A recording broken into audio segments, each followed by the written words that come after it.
Good afternoon, and welcome to the Middle East Forum's webinar and podcast series, Israel Insider with Ashley Perry. I'm Stacey Roman, and I will be moderating this discussion today. We are pleased to have Mr. Ashley Perry, advisor to the Middle East Forum's Israel office, join us here each Wednesday at 3 p.m. Eastern to update us on all the events going on in Israel. Mr. Perry will be giving us a briefing on current Israeli affairs for 15 minutes, then open it up for questions. Should you wish to ask a question, please use the Q&A box located at the bottom of your screen to type your question. Now, with no further ado, I'll turn the discussion over to Mr. Ashley Perry. Thank you very much, Stacey. Good evening from Israel. Today, we should be celebrating, I guess depends where you sit on the political spectrum, but we should either be celebrating or commemorating or commiserating that it's exactly 1 year since the last elections. The last of 4 elections. Excuse me. Regardless of where I think a lot of Israelis sit, I think generally there is a feeling that there's a happiness that that particular period is behind us, that those 4 elections, 3 elections which didn't take us anywhere, and the 4th obviously that led to this so-called unity government are behind us. There is some stability, there is a budget, at least for the end of last year and this year, and perhaps in the next couple of months we'll even be passing for 2023 and 2024. That's starting to be written now by the bureaucrats in the finance ministry and could starting to be debated on. They're talking about May, perhaps after the Pesach holidays. But we are 1 year after. We have a government, despite some minor wobbles, it's kept relatively intact. There were some who said it wouldn't last very long. I certainly didn't subscribe to that opinion, and it survived today. In the last week or so, there has been some disagreement. Certainly, there's been some issues which certainly could cause problems. In the last few weeks of the last Knesset, many of the parties, mostly on the left of the coalition, took it in turns to boycott votes, and either they were lost or they were detabled. They were taken off the table at the last minute to make sure that the votes were not lost. But even since the Knesset went on a break, we've seen some squabbles. One of the biggest ones, although it certainly won't make international headlines, is over the agricultural reform. Agricultural reform is a bit of a flagship policy of both Finance Minister Avigdor Lieberman and his Yisrael Beitenu counterpart, Agricultural Minister Oded Forer. For many years, ministers in Israel have tried, agricultural ministers have tried to lower the cost of living for fruits and vegetables, etc., which are just rising all the time. And usually the agricultural and the farming lobby fights back against it.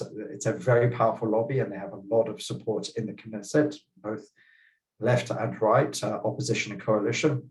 As things stand, there's been executive powers used to pass through these reforms, but there are threats that as soon as the Knesset reconvenes after, I think it's the Passover holiday, they can simply make a law to overrule any executive decision, which makes it not really an executive decision, but I'm just using that terminology because many of our American viewers will be familiar with it, but let's say a governmental decision.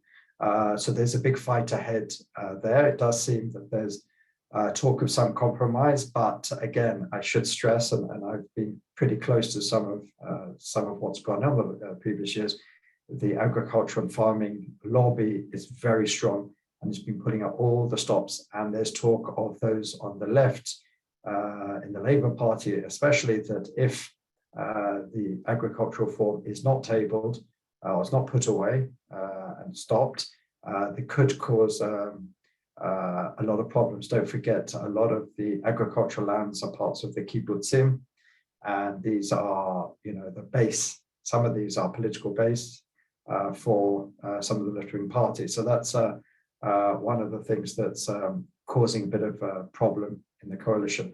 Why this coalition, I believe, will last a certain amount of time was really played out with a poll that was released, I believe, yesterday to coincide with the anniversary of the last elections. And what it does show is that, again, if elections were held according to the results that were transmitted from this poll, neither bloc neither of the two current blocs would again receive the necessary majority to form a government, which would probably necessitate, unless one of the parties from one side was prepared to go across to the other, which would necessitate another round of elections.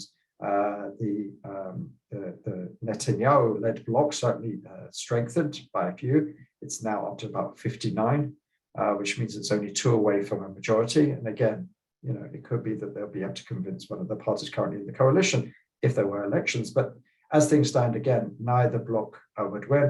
The reason why neither would get 60 is because the joint list would remain, I think, on its power of about 6, would ensure neither bloc would have a majority without them, and they're not going to join either bloc to form a coalition. So we are where we stand.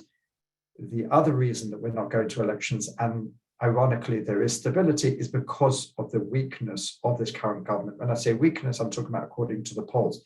None of the parties in the polls have managed to extend their lead from their current support at the moment. Maybe one here, one there, -1 here, -1 there.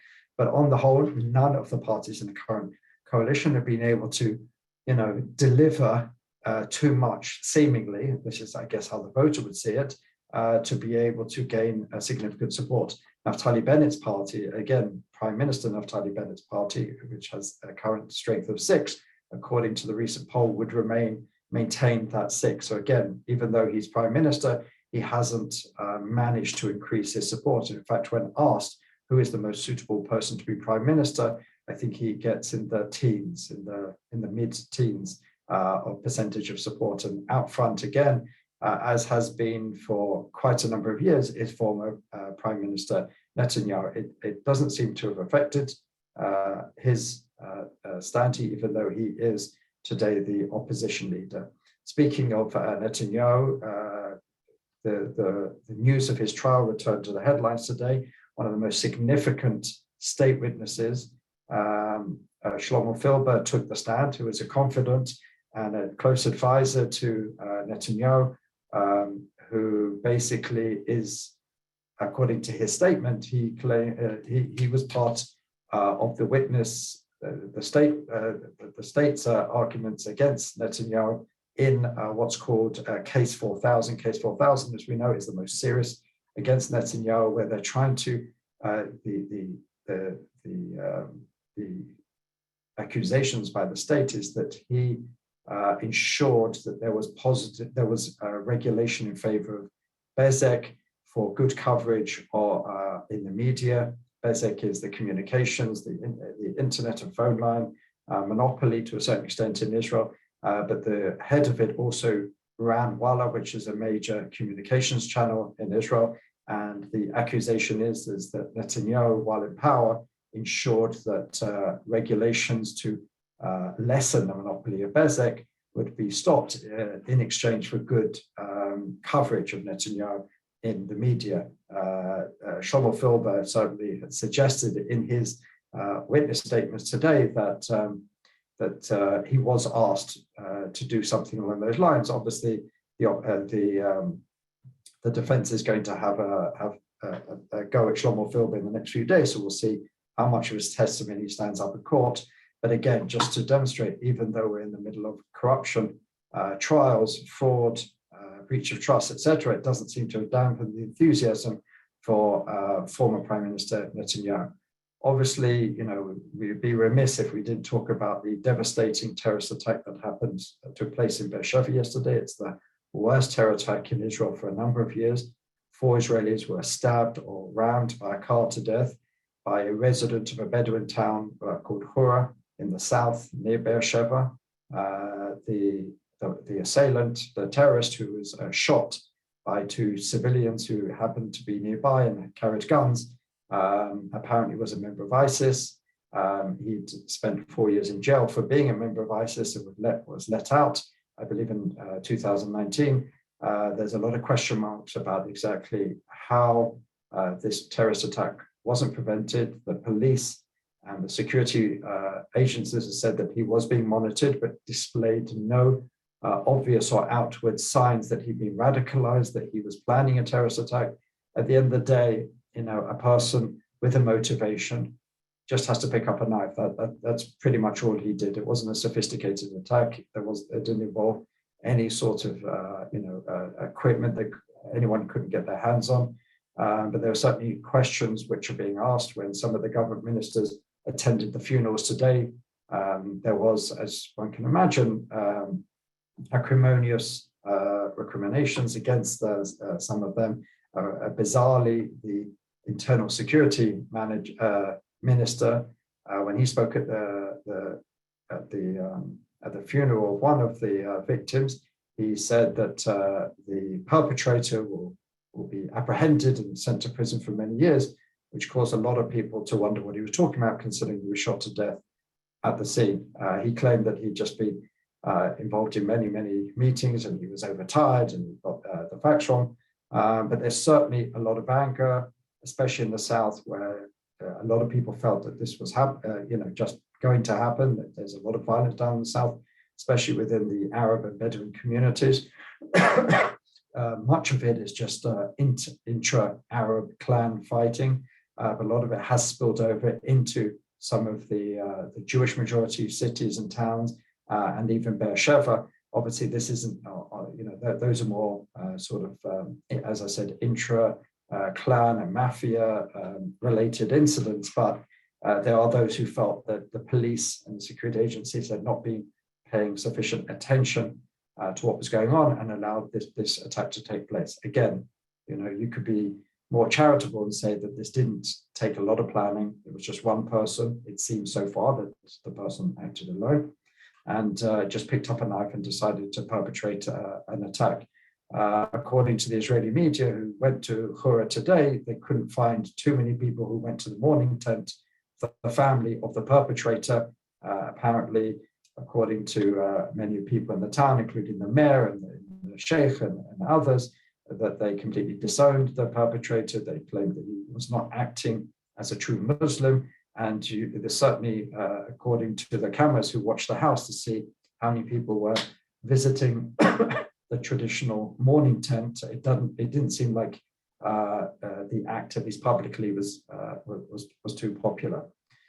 Finally, before we go to questions, just a little bit about something which is really stirring a lot of opinion in Israel is the thought and what's being released as the American administration to take out the Iranian Revolutionary Guards from its list of terrorist organizations. We know a while ago the Houthis, the Iranian-backed militias involved in the civil war in Yemen, and who've actually launched missiles even over the UAE and other Gulf allies, were already taken off the list. And Israel is pretty much seething behind the scenes, and not even just behind the scenes, at this possibility. It led to quite an extraordinary communique, official press release, official statement by the Prime Minister and alternate Prime Minister and Foreign Minister Yair Lapid, really going quite tough on the Americans. I don't think we've seen a press release, a statement, a communique like this in many years. It was pretty scathing. They called it, I can't remember the exact words, but they brought up the many victims of the Iranian Revolutionary Guards. The Iranian Revolutionary Guards are potentially responsible for tens of thousands, if not hundreds of thousands of deaths in Iran, in the region. They're funding, they're assisting, they're helping what happened in Syria with Bashar al-Assad's civil war, massacres against his own people, working closely with Hezbollah in Lebanon, working with some of the Shiite groups in Iraq, and obviously the Houthis again in Yemen. So to take them off the list is certainly something Israel considers, not just practically speaking, that they can receive money and they won't be under sanctions, etc. It just sends a terrible message. But the Americans are arguing that it's necessary, it's an evil necessity to get back to the JCPOA. There does seem to be a note of pessimism from the Americans at this point about returning to the JCPOA, which seemed to be all but signed, sealed and delivered. The Iranians are certainly playing games, but it does seem at this point that the Americans are prepared to compromise to get this deal over the line, and that's what really worries Israeli leaders at the moment greatly. We saw quite an extraordinary trilateral meeting in Cairo between the Egyptian president, the UAE leader, and Naftali Bennett, and certainly Iran and these kind of issues, and the JCPOA and the potential removal of the Iranian Revolutionary Guards from the US sanctions list were certainly top of that agenda.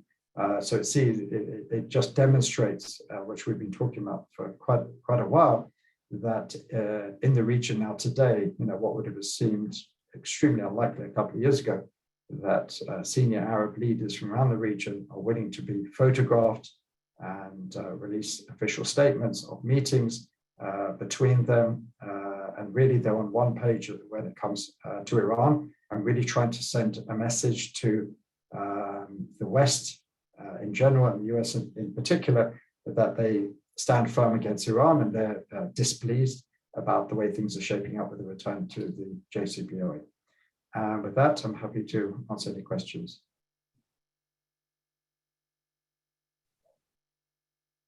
All right, thank you.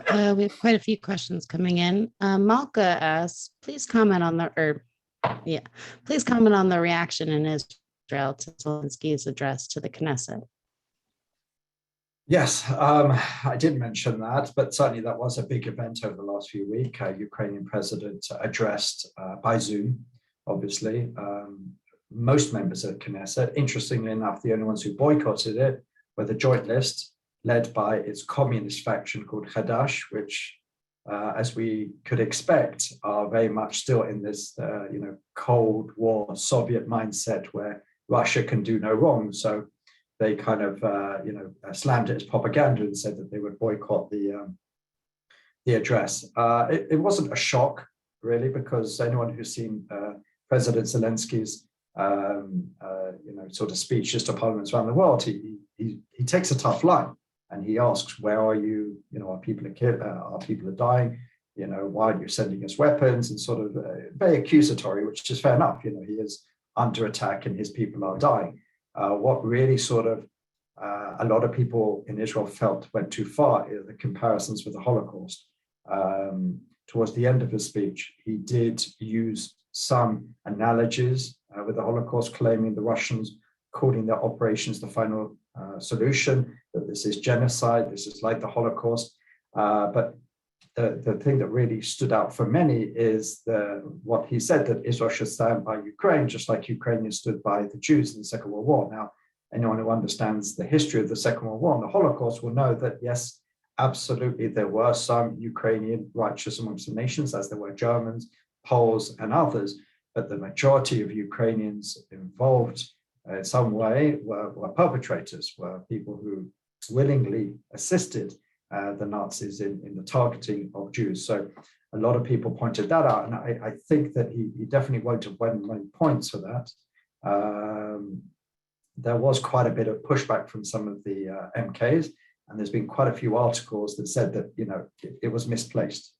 Everything was going well until he started bringing up those analogies and even claiming that Israel should act like the Ukrainians in the Second World War. So it was a bit of a backfire, and we could see that even President Zelensky himself understood this, because I think it was a couple of hours later, he put out a tweet basically saying, no, we like Israel, we trust Prime Minister Bennett and what he's trying to do, we understand their situation, really trying to lower the tensions a little bit, because I think it was understood that the feeling. But still, there's daily Ukrainian officials are trying to put pressure on Israel, as they are, I'm sure, many other places around the world, to try and help in some way more than they are doing.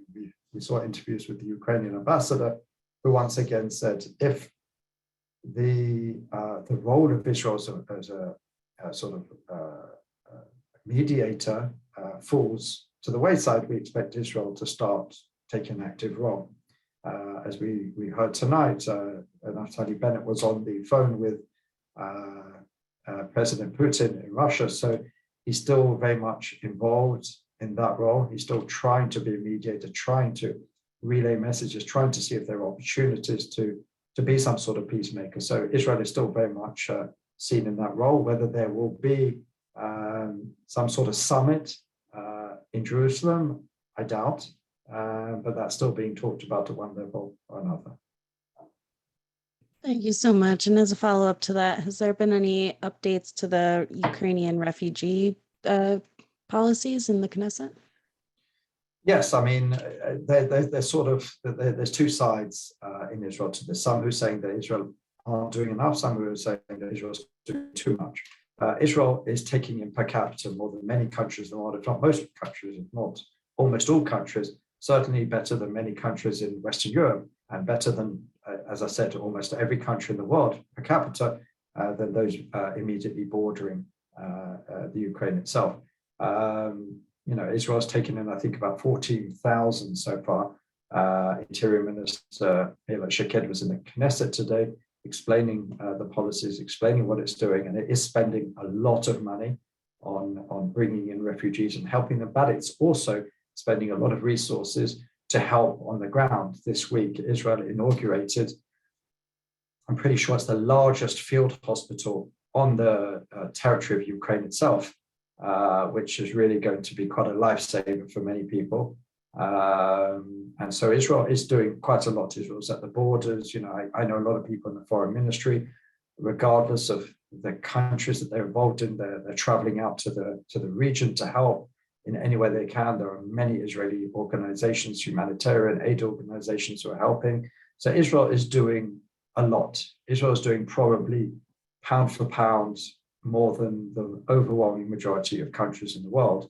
But for some reason, Israel is being watched over by some as if they should be doing more than even some of the countries which are claiming to be doing much against Russia are actually doing. Thank you so much. And switching gears a little bit, Jack Wasserman as well as Viv ask basically, why do you think the U.S. is so hell-bent on renewing the JCPOA? Well, don't forget that there's a lot of people in this administration, including many of those who are directly involved in the negotiations, who are left over from the Obama years. And don't forget President Obama, this was one of the main pillars of his foreign policy, quote unquote, achievements during his time. So they are hell-bent on getting back to the JCPOA after President Trump left it during his tenure. They believe strongly that the best way to stop Iran from acquiring nuclear weapons, or at least kicking the can, as it were, down the road, hoping in some miracle that there'll be some moderation in the Iranian leadership, or who knows, even some change in the Iranian leadership in the next couple of years. But it didn't work the first time. Iran cheated from the first day, and now Iran are pretty much almost a nuclear threshold state. They have enriched uranium almost enough for nuclear capability, nuclear weapons capability. As I've said previously, that doesn't mean that tomorrow they're ready to launch a missile, because it will take at least another couple of years for them to be able to weaponize it, to be able to put it on missiles, etc. So we're not necessarily there, but the Americans do believe in it, or at least this administration and the negotiators still left at the table very much believe in this, regardless of what the Iranians are dragging their feet, are pushing ahead, are being antagonistic and violent and around the region. But there are some who still believe that the only way, as we've seen failing to a certain extent with Russia, that sometimes negotiations and diplomacy, unfortunately, do not work in this day, even in this day and age. But there are those who, regardless of reality, regardless of what's going on the ground, still believe that the only way to stop Iran's nuclear ambitions is around the negotiating table. Thank you. Reuven Hawk asks, do you know anything about a report that the American administration is negotiating with Russia to remove some sanctions in exchange for Russian support for the Iranian agreement? That has been talked about. Certainly, the Russians are using the JCPOA for their own aims. At the end of the day, when the Americans and the West, the P5+1, are talking about sanctioning diplomatically, financially the Russian leadership, they are sitting across the table from the Russians on these negotiations to return to the JCPOA. So the Russians are certainly using it as an excuse, and the Americans would rather not sanction, or would rather allow some of the sanctions to be relieved in what would be a final deal, a return to the JCPOA, in return for a return to the deal.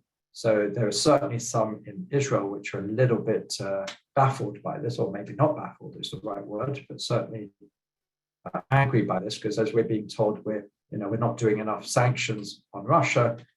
There are negotiations taking place in Vienna where the West, which is very vociferous verbally about the sanctions, are actually possibly allowing the relief of certain sanctions in return for Russian support to return to the JCPOA. Thank you. Carrie Hillebrand asks, will the government make a last-ditch effort to block or at least modify the upcoming Iranian agreement? Well, there's nothing, the Israeli government can't block it, and it can't really modify it. Don't forget, Israel is not a party to the negotiations. We're not at the table. We're certainly making our concerns clear to not just the US, but the other members of the P5+1. But at the end of the day, there's only a certain amount that Israel can do because we're not party to the negotiations. But Israel has said that it will not be bound by any agreement or anything agreed to in the Vienna talks. So, they're certainly making their point across, the Israeli government, through diplomatic channels and others. But at the end of the day, there's nothing Israel really can do to block the agreement. Thank you. Eric brings us back to when you were speaking about Bennett meeting in Egypt and the UAE. Do you have any ideas on what was discussed specifically? As I said, a lot of it will be around Iran, will be a concern about the return to the JCPOA, will be a concern about the possible removal of the Iranian Revolutionary Guards from the US sanctions list. That's an area, as I said, where many of these countries which Israel has either new relations or certainly deepening and warmer relations, as it does with Egypt, is around the Iranian threat. So that will be, I think, a big part of it. But even today, I have to say that Israel and Egypt is finding a lot of common cause in many other issues, whether it's energy issues, climate issues, fighting extremism in the region, and even on the issue of Gaza. So there's a lot to talk about, but Iran will certainly be would have been one of the main agenda points during that meeting. You did just mention it'll take a while before it's actually weaponized the nuclear capabilities, but Stuart Broad asked, do you believe that the extraordinarily toothless JCPOA #2, as it's being described in the media, will make a general Mideast war between Iran and Israel an inevitability, as historian and former ambassador Michael B. Oren predicts? I don't think anything's inevitable because there's a lot of things that can be done. Only, I think it was recently, or it was just released recently, that Israel managed to take out, I think, something like 200 drones, Iranian drones, which are considered extremely important for Iran's response to Israel's potential aerial bombardment, and the fact that Israel was able to take out so many drones without shedding any blood on either side is quite remarkable, which shows that Israel is able to do a lot of things to try and thwart Iran's conventional or non-conventional threat. So nothing's inevitable. So I don't necessarily agree that it will make it inevitable. Would it make it more likely? Possibly. But I think once the JCPOA is returned to, if it is returned to, and I think it's still increasingly likely that it will be, it actually even stays Israel's hand, because it's going to be very hard for Israel to launch an all-out attack, especially receiving some sort of green light, or at least not a red light from the Americans, while they are actually under agreement with the Iranians. So in one sense, it makes it less likely, at least during the time span of the JCPOA. What happens afterwards, that's another discussion completely. Thank you. And Stephen Orlow asks, U.S. Ambassador Niles recently stated his politics are in sync with Americans for Peace Now. How is the Ambassador Niles being received in Israeli government circles? Well, I mean, it's still early days. He's still relatively new to the post. He didn't necessarily say his politics would sink. He did describe himself as left or left of center, whereas probably Peace Now would be pretty far left.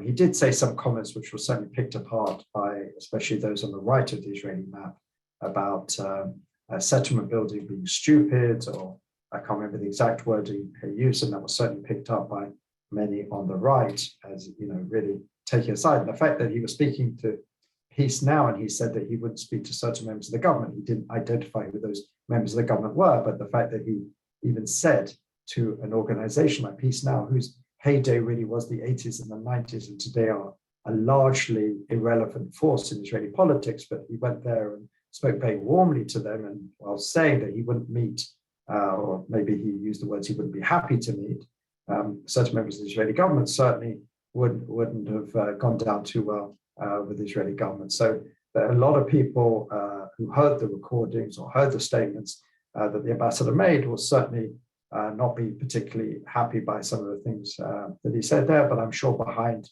closed doors, I'm sure some of those things are being queried by Israeli officials, and they're probably hoping to receive a satisfactory answer from the ambassador and his team. Thank you so much. That brings us to the close of our webinar and podcast. Ashley, thank you again for taking time to update us this week.